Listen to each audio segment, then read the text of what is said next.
Camarim, com Marco Aurê, ao vivo.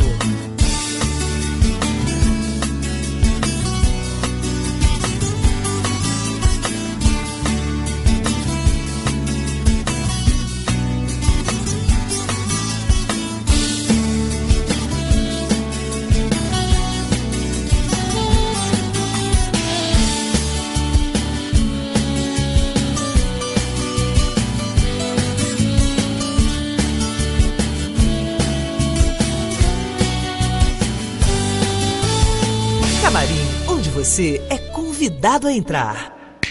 Declame um poema, ensaio no camarim. Invente uma cena, qualquer coisa assim. Cante uma música, ensaio no camarim. Se a vida é pequena, celebre enfim. Camarim, camarim. Seja bem-vindo a mais um Camarim, hoje com nova vinheta feita pelo Hugo Teobaldi, da Teobaldi Filmes. Pois é, nosso Camarim hoje ao vivo, né, toda segunda-feira, das 17 às 18 horas. E você tem reprise aos domingos, às 19h30. Camarim, completando já 2 anos no ar. Bem, nosso convidado especial é coreógrafo e bailarino. Ele iniciou suas primeiras aulas de jazz com Kátia Alves e com poucos meses de aula já estava se apresentando em espetáculos por várias cidades. Recebeu o prêmio de revelação no Power Dance de Niterói e primeiro lugar solo jazz no Festival Dance e Dance no Hotel Nacional, no Rio de Janeiro. Aos 16 anos, em sua primeira audição para bailarinos, foi aprovado para integrar a companhia Vacilou Dançou, de Carlota Portela. Trabalhou com diversos coreógrafos brasileiros e internacionais. Com a companhia, viajou pelas principais capitais do país, atuando em festivais e em outros variados eventos. Integrou por 15 anos o elenco da companhia de dança Débora Coker, tendo se apresentado em mais de 30 países para um público de aproximadamente 4 milhões de espectadores. Participou do concurso New York Dance Alliance nos Estados Unidos, onde recebeu o prêmio Gold Award. Este é o maior concurso de danças da América e reúne centenas de bailarinos para competição, intercâmbios e workshops. Em Buenos Aires foi destaque e recebeu o prêmio Eduardo Camano no Festival Internacional do Mercosul. Passou 3 meses no Japão, sendo convidado pela Professional Dance Center de Tóquio para atuar na montagem do espetáculo Hiroshima Requiem. Retornou neste ano a Petrópolis, sua cidade natal, onde atua como professor de dança e coreógrafo no estúdio DNA. Bem, falei para caramba, ele irá falar sobre sua carreira aqui na nossa intimidade do Camarim. Basta você aguardar um instante e já saberá quem é o nosso convidado especial de hoje. Faremos o peculiar suspense. Não saia daí porque você também é convidado a entrar nesse Camarim.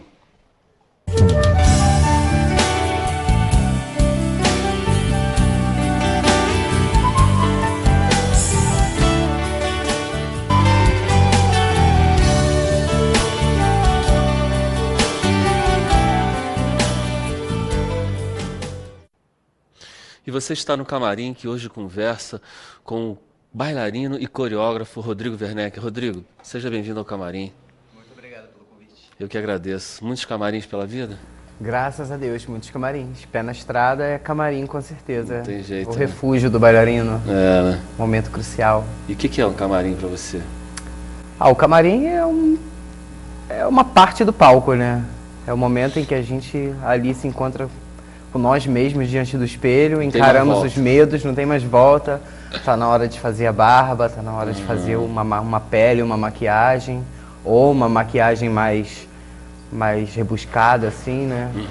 Dependendo do personagem, mas acho que é o momento de paz, de tranquilidade que antecedem aqueles minutos de entrar em cena. Interessante. Vocês que dançam, porque apesar do camarim ser um local relaxado, né?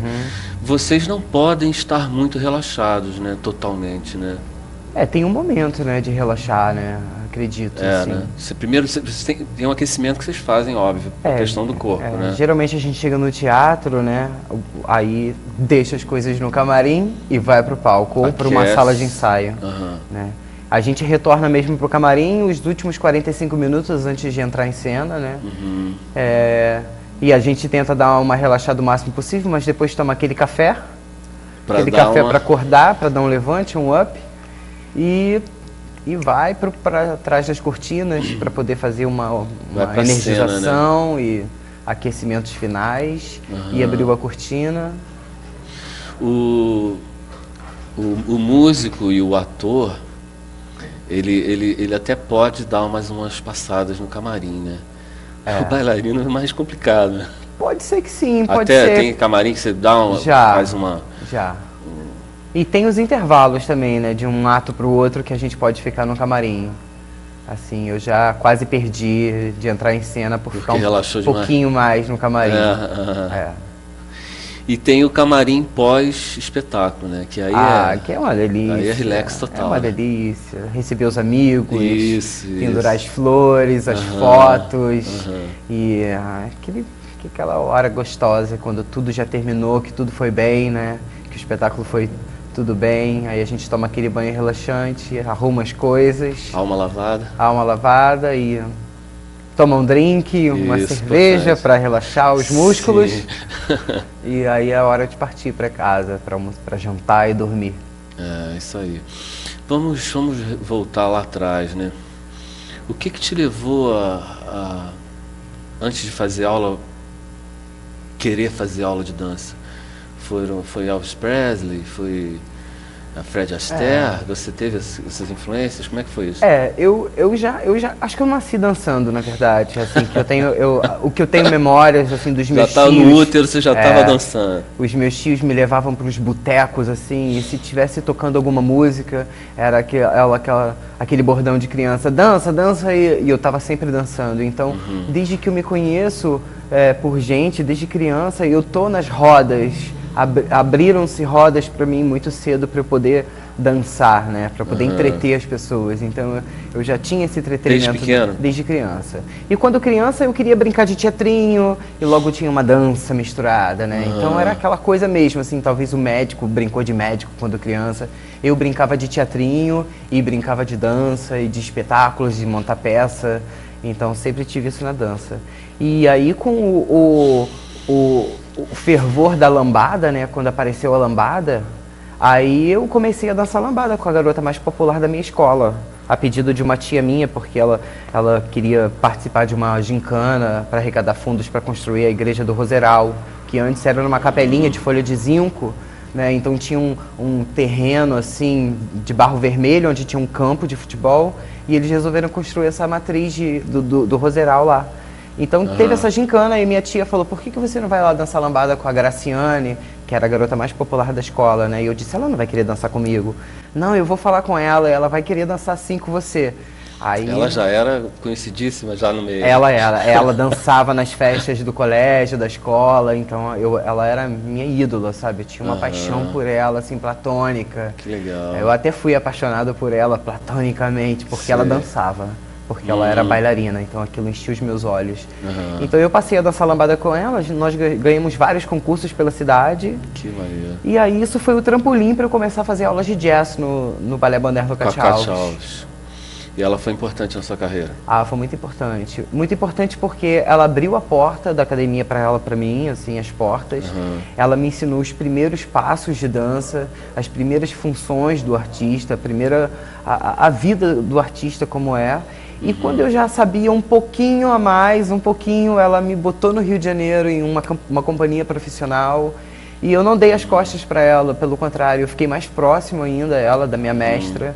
E trouxe profissionais para Petrópolis para poderem trabalhar junto conosco, assim, montar espetáculos. Então, assim, engrandeceu a escola dela, ela não me perdeu, ela me ganhou mais ainda. Sim, né? Claro. Então, um beijo para a tia Cátia.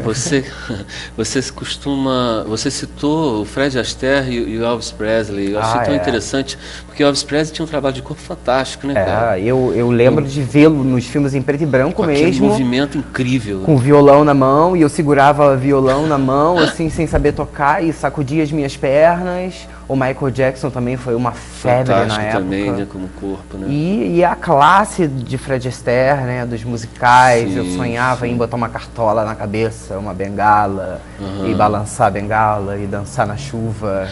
Eu queria participar disso. E você canta também, não? Olha, eu canto, digamos que sim. Agora sim, eu vou dizer que sim, porque eu participei do musical Cats, a remontagem brasileira do musical Cats.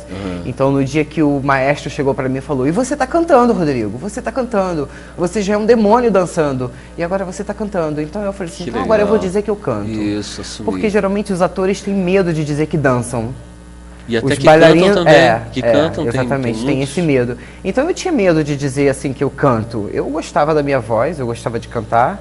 Algumas pessoas diziam para mim, você canta bem, mas eu sei que tem um trabalho, né, gigantesco, assim, que pode ser natural da pessoa, a pessoa já nasce cantando, né?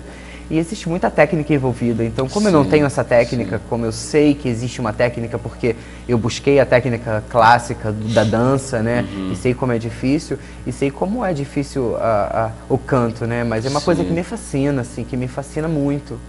Quando eu descobri que eu conseguia cantar, chorar e dançar ao mesmo tempo, porque é uma coisa difícil, né? Você começa a se emocionar, a garganta fecha. E eu aprendi isso no musical Cats, assim, de estar emocionado, das lágrimas descerem, mas de eu estar emitindo a minha voz e com o meu corpo na coreografia. Isso foi uma descoberta. Acontece? Isso aconteceu. Aconteceu? Não sempre, mas em um determinado momento... Eu tive poucas experiências em cena, dançando e cantando, né? Sei. Então, assim, isso aconteceu já no final da temporada. No final da temporada. E foi involuntário? Eu estudei muito. Eu estudei para isso. Eu estudei para ter... Você buscou ela? Eu busquei ela. Eu busquei porque eu estudei muito, assim, porque eu cantei ao lado de cantores profissionais, Paula Lima, Saulo Vasconcelos, Sara Sarris, que são grandes cantores de musical. A Paula Lima, grande cantora de samba, né? Então eu tinha essa responsabilidade de ter uma técnica, de estudar aquilo. Então eu ia para casa, eu gravava tudo no celular, eu repassava tudo no banheiro de casa, com um caderninho e uma garrafa de água, né? Passei a beber mais água, ter outros costumes que cantores precisam ter. Proteger a garganta contra o frio, ar-condicionado, de não falar muito alto em bares, em mesas cheias, né? Então eu comecei a praticar outros verbos, conjugar outros verbos, que não era só o de esticar o corpo, aquecer, era aquecer voz, né? Semitonar. E você entrou nesse universo do teatro, e você chegou a fazer alguma coisa teatral, propriamente dita? Eu fiz um curso de teatro há muitos anos atrás, de um preparador de teatro para atores, grande preparador do Rio de Janeiro, que preparou grandes atores da TV, Thiago Fragoso, Aline Moraes. Então eu tive essa sorte de cair nesse curso e de ter esse estudo com esse professor, Antônio Amâncio. É muito conhecido ele, muito... Legal. Foi muito Mas não se aventurou em fazer algum espetáculo, não ainda participar? Ainda não. Mas tem vontade? Muita vontade, ainda não. Eu encontrei o meu primeiro professor de teatro daqui de Petrópolis, assim, Fernando, eu não sei o sobrenome dele, mas ele tem um grupo de teatro forte na cidade. E eu perguntei esses dias pra ele: oi, professor Fernando, lembra de mim? Ele: claro que eu lembro. Tenho te acompanhado na internet, né, os seus feitos. E eu falei, uau, foi meu primeiro professor de teatro, porque eu, desde criança, onde tinha uma manifestação artística, eu tava dentro. Assim, principalmente as que não pagavam, porque minha família humilde não podia dar essa condição para mim de fazer cursos, né, de línguas e artísticos, esporte. Então eu ia onde tinha um projeto social, onde tinha alguma coisa, né, e gratuita. A sua família te apoiou na sua carreira artística? Graças a Deus. A minha mãe é minha fã número 1. Legal. Né? O meu pai, quando vivo, saía com os meus DVDs, alugando, emprestando, parecia uma videolocadora. E é um orgulho depois ver o retorno, né? Com certeza. Que o início tem aquela coisa da dificuldade do alcance, mas depois quando os parentes começam a observar um retorno, né? Pois é. Para eles é um orgulho também, um orgulho. Né? Uma honra, né? Ter na família alguém. Porque a gente não sabe, né? Eu não sabia onde a dança ia chegar. Sim. Eu não sabia onde eu ia chegar na dança. Eu não sabia que a dança poderia ser uma profissão, né? Pra mim era uma coisa cinematográfica, uma coisa de TV, né? Então quando você vê que você pode se profissionalizar com a dança, viver dela, né? Projetar um futuro. Então as coisas foram se modificando aos poucos, né? Eu tinha esse talento e, graças a Deus, caí nas mãos de pessoas que souberam me lapidar, né? Sim. Porque eu era uma pedra bruta, então... Então, voltando, depois da Cátia Alves, você fez o quê? O meu primeiro trabalho foi na Carlota Portela, lá no Jardim Botânico. Comecei no Sobe e Desce de Petrópolis, Rio Petrópolis, como todos fazem, para estudar, para trabalhar. Sei bem e eu, com 16 assim. anos, comecei a descer para o Rio de Janeiro. Minha mãe ficava enlouquecida com medo da violência do Rio de Janeiro. Eu sozinho em rodoviárias e ônibus. Mas eu comecei a dançar na Carlota Portela, que foi o meu primeiro trabalho profissional, assim, já com grandes artistas. Teve contato com grandes coreógrafos? Já internacionais, né? Já comecei a viajar nos finais de ano para os Estados Unidos, principalmente para Nova York, para fazer workshops nos estúdios nova-iorquinos. Pesquisou muito nos Estados Unidos? Lá é um grande polo de dança, né? Dança contemporânea, dança moderna, dança clássica. Jazz, né? Então lá é um lugar maravilhoso para se beber, para se nutrir. A cultura da dança, do canto também, né? Mas lá é muito enraizada, né? Eles são muito feras, né? Os atores, todos, assim, a maioria dos grandes atores, muitos musicais. Eles cantam, dançam, sapateiam, são fenomenais. Sou muito fã do Hugh Jackman. Nossa, sou muito fã dele. Nossa, ele... Bom, então Carlota Portela, você ficou quanto tempo? Eu fiquei pouco tempo. No Nós da Dança? Eu fiquei na Carlota Portela, em seguida passei pelo Nós da Dança, da Regina Sauer. Nós da Dança da Regina Sauer. Também... A Carlota Portela, qual é o nome do grupo? Era Vacilou Dançou. Extinto Vacilou Dançou, que era uma companhia de jazz e agora se transformou mais em dança contemporânea, né? E aí, depois disso, eu passei por outras companhias. Uma companhia menor, que foi uma companhia pequena do Washington Cardoso, que é um discípulo da Carlota Portela. Eu também, foi bom que eu tive a oportunidade de trabalhar com criação.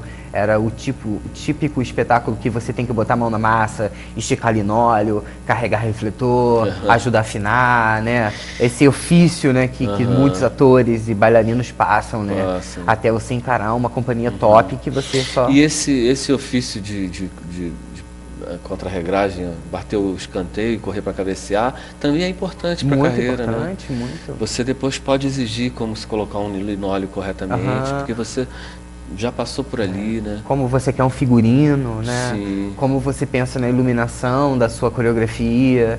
Isso tudo você vai aprendendo aos poucos, né? A ter esse gosto, apurar essa técnica, né? E já tentar imaginar um produto que você possa criar sozinho, assim, autodidata e com as suas próprias mãos, né? Botar a mão na massa. Sim, mão na massa. E você gosta de coreografar também? Gosto. Em todos os meus trabalhos sempre eu coreografei, né? Lá na Débora Coker, por exemplo, é um trabalho que você passa por um processo de criação. Então o bailarino está sempre criando a partitura que ele vai dançar, principalmente os bailarinos contemporâneos. Porque o bailarino clássico, ele dança aquela coreografia que foi criada lá no século XVIII, no século XIX, né? É uma coreografia já criada, né? E o bailarino contemporâneo, ele cria a sua partitura. Então ele tem que estar com essas ferramentas no seu corpo de criar, né? De se manifestar na sua dança única e íntima. Sim. A construção, ela é meio que a partir de como laboratórios, né? Assim, a dança contemporânea, né? Onde a temática está estabelecida, né? E organicamente os bailarinos vão criando, né, aquilo. O coreógrafo, ele tem me parece que ocorre isso, né? Um pouco a função de modelar aquela criação, mas que ela parte do bailarino propriamente, não é isso que ocorre? Com certeza. O coreógrafo é o grande orquestrador desse corpo do bailarino, né? E o bailarino que vai deixar esse corpo à disposição desse coreógrafo, né? E muitas outras artes, outros impulsos, né, podem ajudar nessa criação do bailarino, a fotografia, as artes plásticas, a música. O coreógrafo pode ter a ideia da música primeiro, a música pode vir depois, né? Ele pode ter ideia já do produto final e esse meio ele não sabe como vai ser. Quer dizer, eu acho meio difícil ter ideia do produto final. É muito subjetivo. Eu vou no caminho da criação, acredito. E ele vai se construindo. Ele vai se construindo. No decorrer. No decorrer do tempo. E como é que é essa coisa de você dançar camarim ao vivo pela Rede Petrópolis de Televisão, Canal 10. Como é que é essa coisa de dançar antes da música, né? Porque em tese, a dança veio a partir da música, não? Dançar antes da música? É, porque você falou isso. Às vezes rolam coreografias que são formadas antes da música chegar, não ocorre isso? É, mas a gente tem aquele ritmo interior, né? Agora, é que você me disse uma coisa, eu fiquei pensando, dançar antes da música, porque a gente pode dançar, fazer as impulsões, né, a marcar a coreografia um pouco antes da música, pode ser na cabeça da música e pode ser um pouquinho depois. Você estava falando com a música em si, na interatividade, né? Com a música. Na interatividade com ela em si. Não, mas ocorre também do bailarino fazer a coreografia independente da música estar tocando? Ocorre você ter... É porque você vai criar uma sequência coreográfica e ali você pode trocar uma música, né? Eu tinha uma grande amiga que ela fez um espetáculo de dança que era fantástico, chamava Qual é a Música? Era um espetáculo de dança. E ela separava CDs no chão e você chegava ali, botava o CD e qualquer música. E ela ia dançar e improvisar naquela música. Então não era uma coreografia pronta, então era Qual é a Música? Então você podia tocar qualquer ritmo e ela tinha que acompanhar ali. Né? Improvisar a partir daquela música que era tirada na hora. Clássica, samba, axé, forró, pagode. Interessante. Eu acho bem interessante. E voltando então a essa questão dos gêneros, você acha que foi fundamental, você acha que é fundamental a formação clássica? Olha, ela te dá muito mesmo hoje em dia, você acha? Eu acho que um bailarino, se ele tem uma aula de balé clássico perfeita, assim, um arroz com feijão. O balé clássico é o arroz com feijão do bailarino, do corpo do bailarino. Ele precisa daquilo, assim, para tudo, assim, para entender como o corpo funciona. É uma técnica muito perfeita. É uma técnica que tem mais de 400 anos. É mais perfeita do que o balé, eu diria as artes marciais, que são milenares, né, lá da China, né? Mas o balé, ele é uma técnica muito racional. É muito importante a gente ter essa racionalidade que a música tem. Sim. A música tem a racionalidade. Né? E o Nietzsche foi um pensador que afirmou que a dança era a única manifestação, né, de arte que unia o racional com o emocional. Com o emocional, né? Verdade. Porque o racional precisa funcionar, o corpo precisa funcionar. Eu tenho uma racionalidade do que é frente, do que é lado, do que é atrás, né? Das posições que meu corpo precisa e a emoção que vai se transparecer dos meus braços, do meu coração, da minha cabeça, do meu olhar, né? Mas o racional precisa funcionar, então o balé precisa funcionar. Porque não adianta você estar aqui cheio de emoção e não ter técnica. E ao contrário também, né?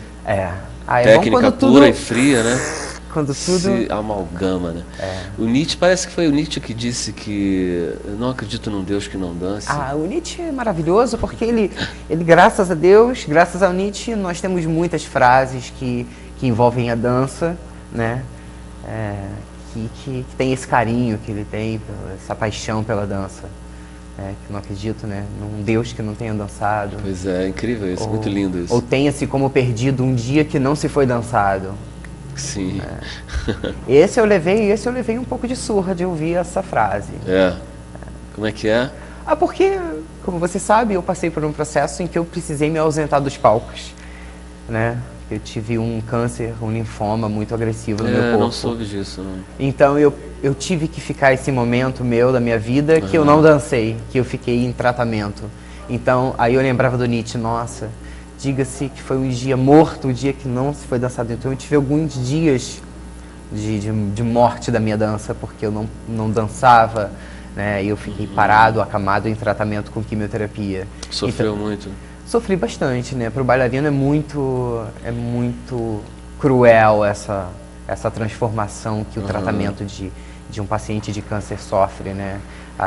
Sentir o corpo debilitado, mas isso graças a Deus, é superação. E você retornou? Eu tô em retorno, ainda estou em acompanhamentos ainda, assim, né, fazendo aquelas tomografias anuais que a gente faz até dar os 5 anos de término de tratamento e de cura. Mas eu já estou há 1 ano e meio que eu terminei o meu tratamento de quimioterapia e estou com saúde plena, graças a Deus, voltando às minhas funções pouco a pouco, né, e correndo atrás do prejuízo. Quanto tempo você não se apresenta?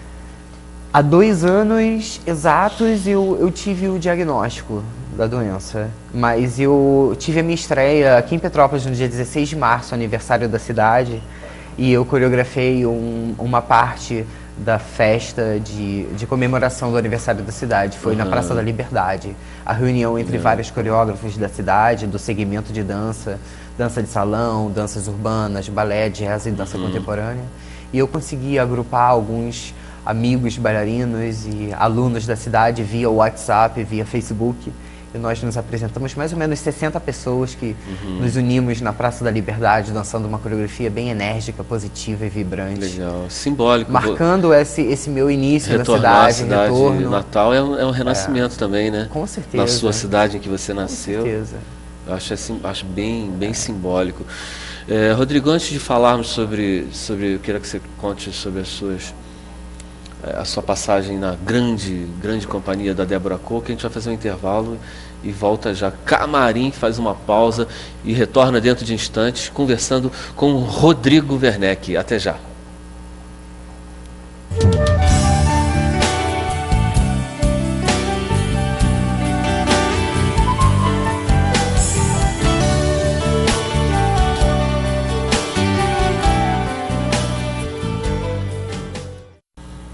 E você que chegou agora, acaba de entrar nesse lugar íntimo que é o Camarim, que hoje conversa com o bailarino e coreógrafo Rodrigo Werneck.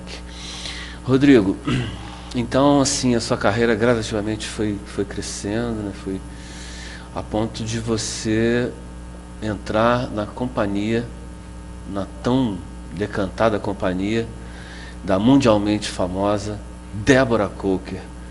Como é que... Eu queria que você contasse o processo que te levou a essa companhia e o que você passou, a audição. Você pode contar pra gente? Posso. Foi muito engraçado porque o jeito como eu entrei na companhia, a Débora Coker geralmente até costuma passar isso nas audições, nos testes que ela faz para bailarinos. Ela sempre fala, gente, olha, não se diminuam, não se menosprezem se vocês não passarem nessa audição, porque aconteceu já de bailarinos fazerem a audição e não passaram.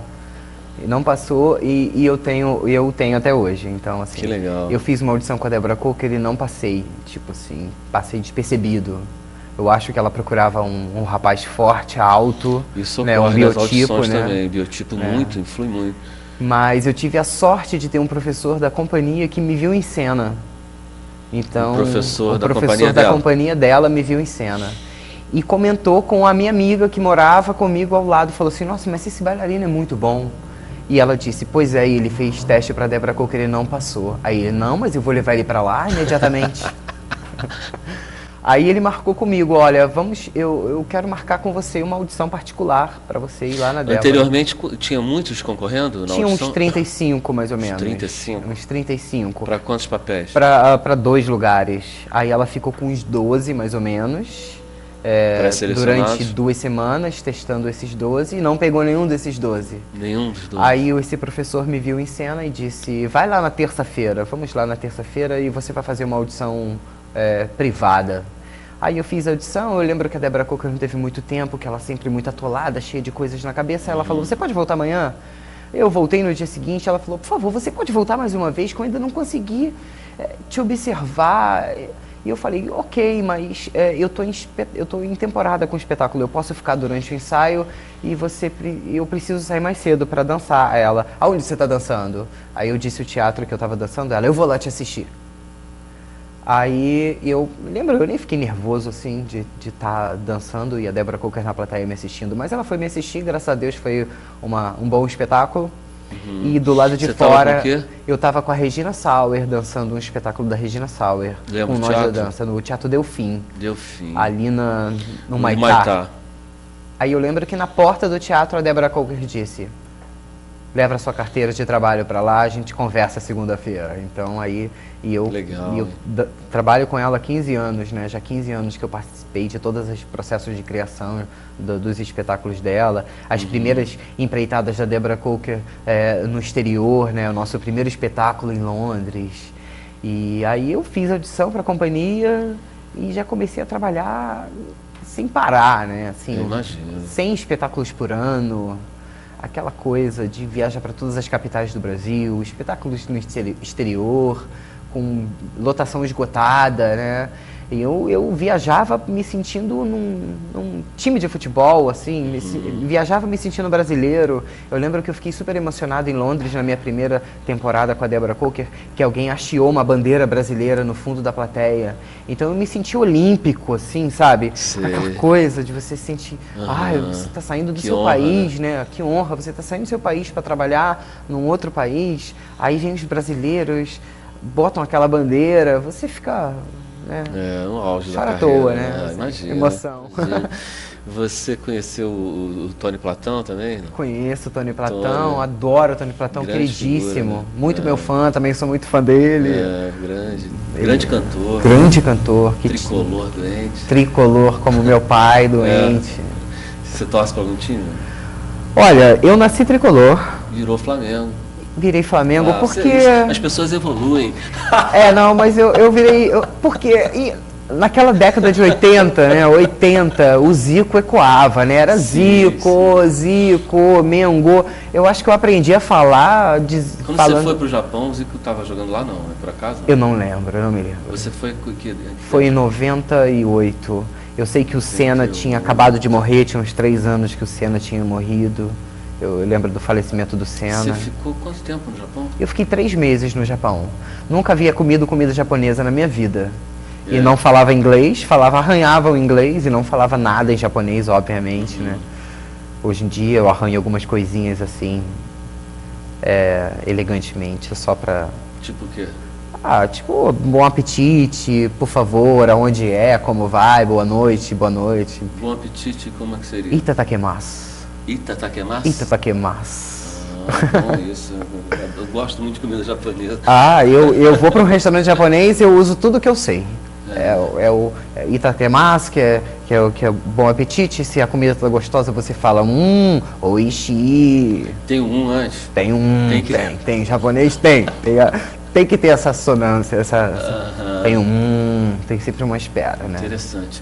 Voltando então a Deborah Coker, como é que foi entrar nesse universo? Porque a questão espacial, né, cenográfica da Deborah Coker é muito forte. É bem forte, né? E como é que foi se instaurar? Você se adaptou fácil a essa questão de planos diferenciadíssimos de espaciais na Deborah Coker? Como é que foi isso para você? Foi fácil? Foi o primeiro obstáculo, com certeza, da Deborah Coker, foi superar o medo da altura, né? Porque lá a gente trabalha nas alturas, 8 metros, 6 metros de altura, fazendo uma pirueta, ficando de cabeça para baixo, portando uma bailarina a 6 metros de altura. Então já foi superar o medo, né? Porque o espetáculo dela tem uma roda gigante, tem escadas, às vezes tem mesas, tem uma parede de alpinismo, de escalação, né? Então você fica ali, desafio total, assim, cada dia um desafio, né? E você domina uma coisa às vezes mais do que outra, domina um cenário mais do que o outro, né? Existe o uso de facas pontiagudas em espetáculo dela, né? Você dança entre vasos de porcelana, sem poder encostar e tocar nenhum. Vários vasos. São 90 vasos chineses. 90 vasos chineses ali expostos no palco. E a gente tem que dançar sem esbarrar, sem encostar, porque se encostar cai. Se cair, sai da marca onde desce um imã e pluga nesse vaso que suspende esse vaso. Então tem que ter muita técnica, né? Desde o momento que exige muito. Exige né? muito. Nós temos aí um trecho de uma síntese de alguns espetáculos da Débora. Depois a gente vai assistir, depois você comenta, por gentileza. Esse é o meu videobook portfólio, né? Algumas imagens, né? De alguns espetáculos que a Débora criou. E quando eu fui morar em Nova York, eu fiz um aglomeramento dessas coisas, dessas imagens.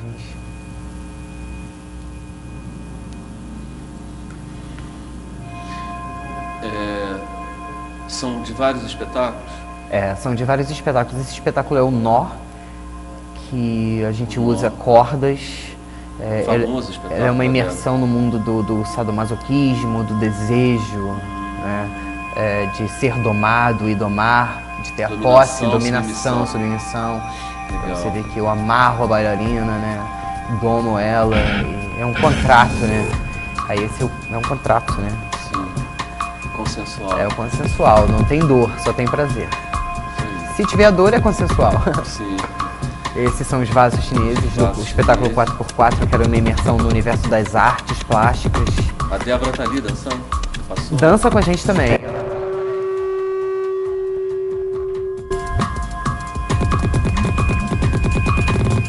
Esse é do universo dos esportes.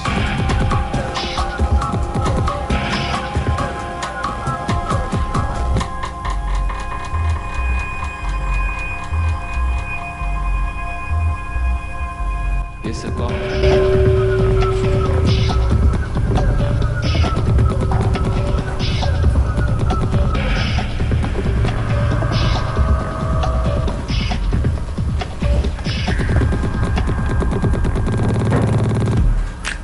Esse aí é qual espetáculo?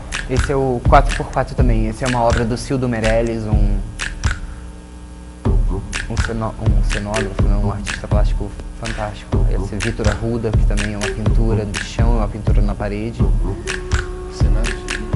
Esse faz parte do Nó, é o segundo ato do Nó, é uma caixa de acrílico que remete ao que está dentro, o que é precioso, o que a gente deseja, né? Essa é uma imersão no mundo dos esportes, um espetáculo chamado Dínamo, que foi feito... Você apresentou onde? A gente apresentou em vários lugares do Brasil, temporadas em todas as capitais brasileiras. Esse é o Mix. O Mix é um espetáculo que foi agraciado com o Laurence Olivier, que é um Oscar das artes cênicas da Inglaterra. E foi a companhia da Débora Cooke foi a primeira companhia brasileira, né, a receber esse prêmio das artes cênicas inglesas. Né? Então foi um marco. Parabéns. Da companhia. Legal. E esse espetáculo é o Rota também, que é o que tem a roda gigante, é o primeiro ato de Rota. Aí foram muitos bailarinos que eu conheci durante, né, esses 15 anos de trabalho. Tive parcerias com vários. Esse é um paredeiro? Não, é uma coreografia de conjunto. Ali estava fechado em dois, eu achei. É um do... Isso é a parte da comida, a gente está cozinhando aí uma comida do espetáculo Casa. Esse é o Mix do Laurence Olivier, que nós recebemos o prêmio em Londres. É um espetáculo que exige cenários, os cenários são gigantescos, são pesadíssimos, às vezes 6 toneladas. Então é uma estrutura muito grande para viajar, né, com todos esses bailarinos, essa carga, figurino. Né? Média de quantidade que é grande. São, viajando na estrada são 23. Esse é o Rota, roda gigante, ao som de Strauss, é lindíssimo esse espetáculo.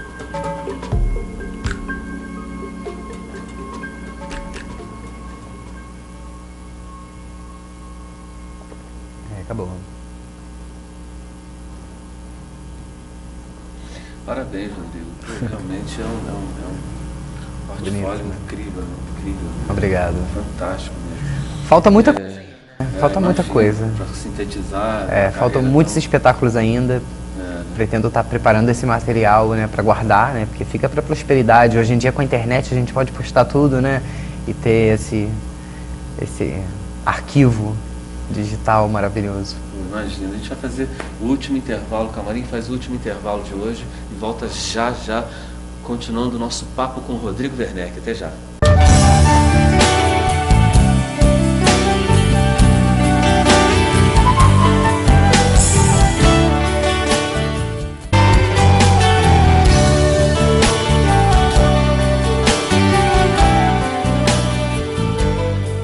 Você está no Camarim, que hoje conversa com Rodrigo Werneck.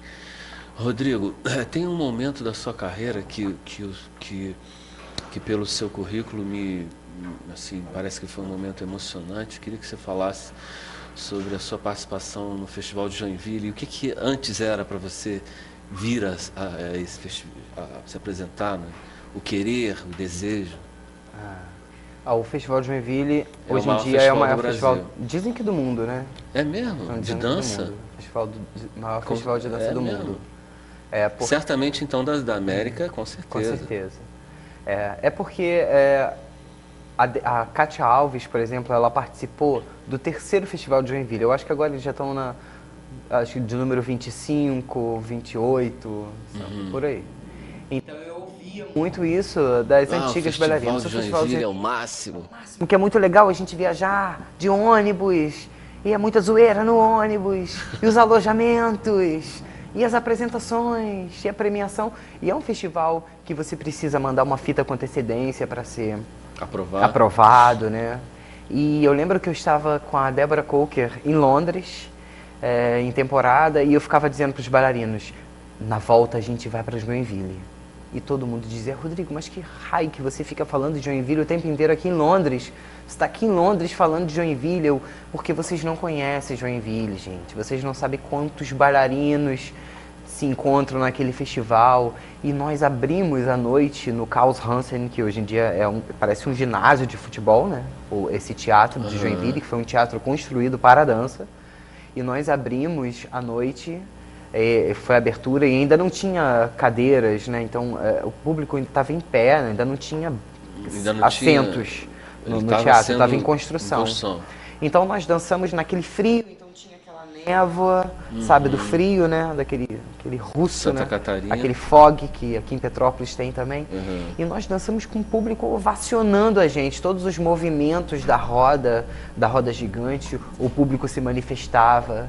Até antes a gente fazendo aula de balé clássico pro aquecimento com as cortinas fechadas, o público ovacionando e a gente arrepiado assim. A Débora Coker passava todo segundo perto de mim e falava, se concentra, hein, Rodrigo? Se concentra, hein, Rodrigo? Ela ficava com medo de eu, com aquela emoção toda, e eu fosse perder minha concentração e acontecer alguma coisa errada. Mas o espetáculo foi fantástico, foi uma emoção muito grande. Então você foi a Joinville com a Débora Coker? Como convidado especial. Eu não consegui ir para Joinville concorrer, né? A fita que eu mandei uma vez não passou, assim, não foi aprovada, mas eu fui como convidado com a Débora Coker, abrindo, encerrando a noite. Também voltei com a Focus Companhia de Dança, num trabalho com músicas do Roberto Carlos recentemente. Em Joinville também, como convidado? Como convidado.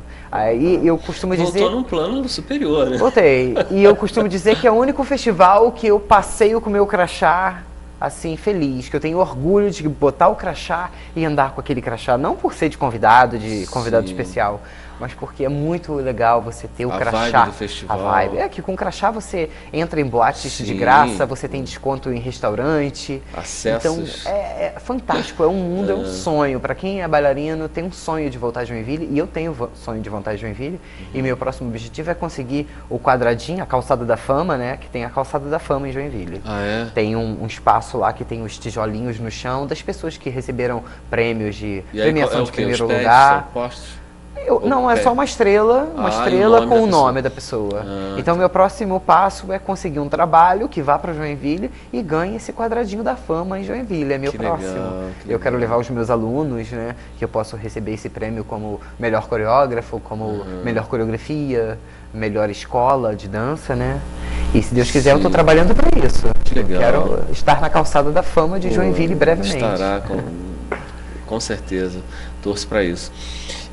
Então, seus objetivos agora são o quê? Você pretende montar uma companhia sua? Você pretende tentar ingressar em uma companhia, uma outra companhia institucionalizada? Qual é a sua história agora?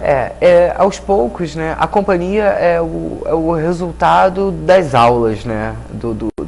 Eu sou agora um professor na cidade. Eu me uni ao DNA, ao estúdio da Daniela Lobo, que já era uma antiga amiga minha do Balé Moderno Cátia Alves. E então, assim, juntamente com a Fernanda Bogarelli, que é outra professora grande amiga minha, então nós formamos esse trio de professores do Estúdio DNA.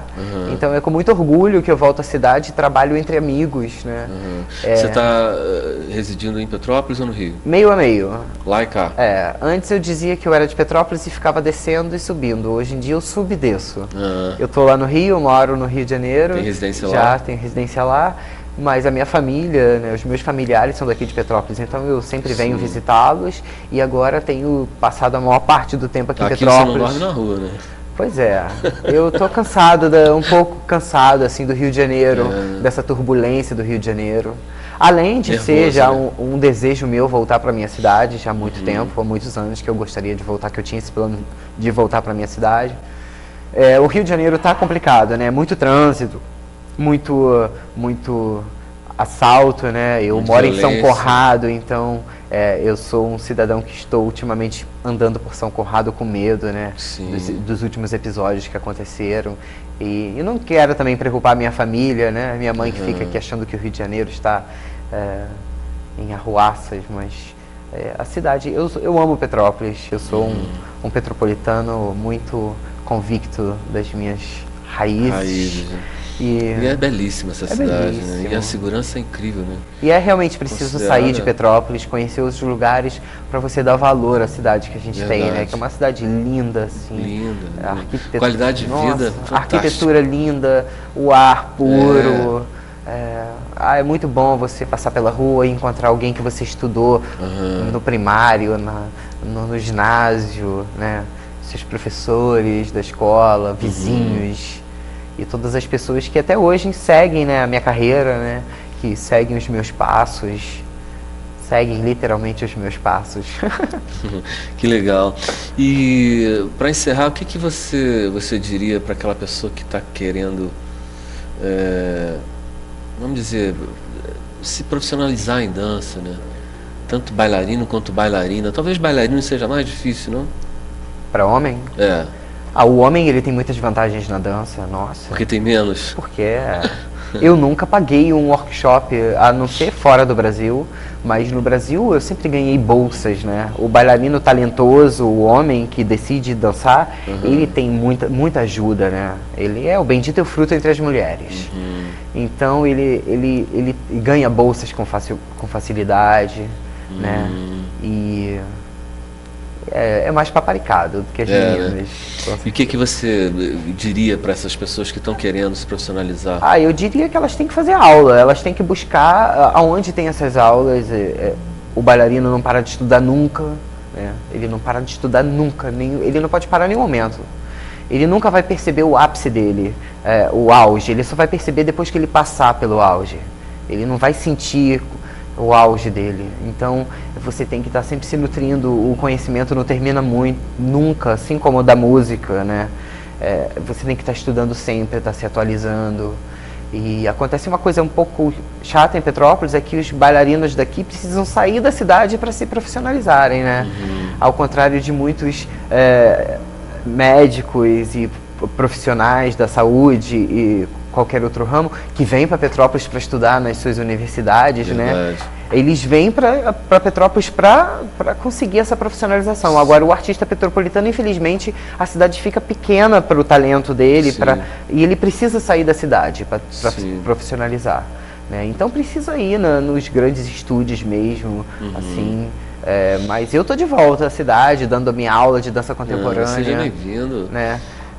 E buscando esses bailarinos que querem, eu quero compactuar, né? Assim, eu tenho a generosidade de dividir, né, tudo que eu aprendi. Eu costumo dizer nas minhas aulas que eu não sou um professor de dança, eu não sou um mestre, eu sou um deles, né?